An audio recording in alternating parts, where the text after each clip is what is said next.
في ابواب ما ينفعش تتفتح، وفي اماكن مجرد التفكير ان انت تدخلها ممكن يغير حياتك للابد. النهارده هنفتح ستاره سوداء على اسطوره من اظلم اساطير الانترنت، الغرفه الحمراء او الريد روم. غرفه بيقولوا ان فيها صرخات بتتسجل ودماء بتتسفك وارواح بتتباع زي اي سلعه. سؤالي ليك قبل ما نبدا، لو جالك اللينك دلوقتي هتدخل؟ ريد روم ببساطه غرفه بث مباشر على الدارك ويب.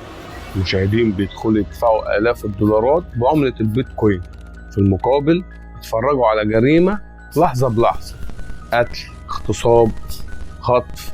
والأبشع من كده إن اللي يدفع أكتر هو اللي يقرر مصير الضحية. واحد يكتب اقطع له صباعه، واحد تاني يدفع أكتر ويقول لأ ولع فيه، والمجرم ينفذ لحظة بلحظة. في واحد أجنبي كتب قصته وقال إنه دفع بيتكوين ودخل غرفة قدامه ضحية مربوطة في كرسي ومجرم لابس قناع، وصوت مشوه بيقول مين يدفع ويقرر يحصل ايه دلوقتي. الشات بدأ يولد، واحد كتب اكسر رجله والتاني كتب اقطع ودانه، والأوامر بتتنفذ. الرعب الحقيقي مش في الغرفة، الرعب في الناس اللي عايزة تشوف. تخيل ناس تدفع فلوس مش عشان تتفرج على فيلم رعب، لا عشان تشوف إنسان حقيقي بيتعذب. يبقى السؤال هنا، مين الوحش الحقيقي؟ المجرم اللي بينفذ ولا المرضى النفسيين اللي بيدفعوا يتفرجوا؟ نيجي عند الكابوس اللي حصل في مصر. طفل أحمد عنده 15 سنة من شبرا الخيمة، في يوم أهله لقوه مقتول مسبوح بطريقة بشعة في شقة مأجور. المتهم واحد استأجر شقة واستدرج أحمد ليها.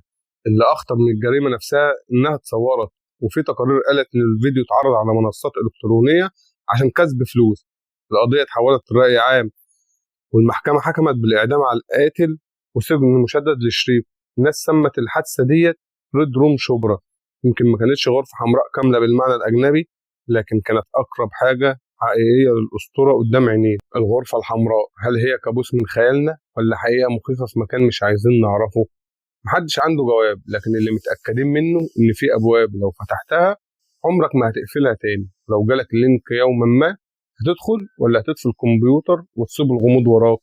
وعشان كده لو في يوم من الأيام جالك إشعار غريب أو لينك مجهول أو شاشة سوداء فتحت لوحدها، اسمع نصيحتي واقفل الجهاز فورا، لأن يمكن المرة دي تكون أنت الضيف اللي مستنيه في الغرفة الحمراء. لو أول مرة تشوفني، أنا باسم عيسى، بقدم محتوى رعب وقصص ومعلومات.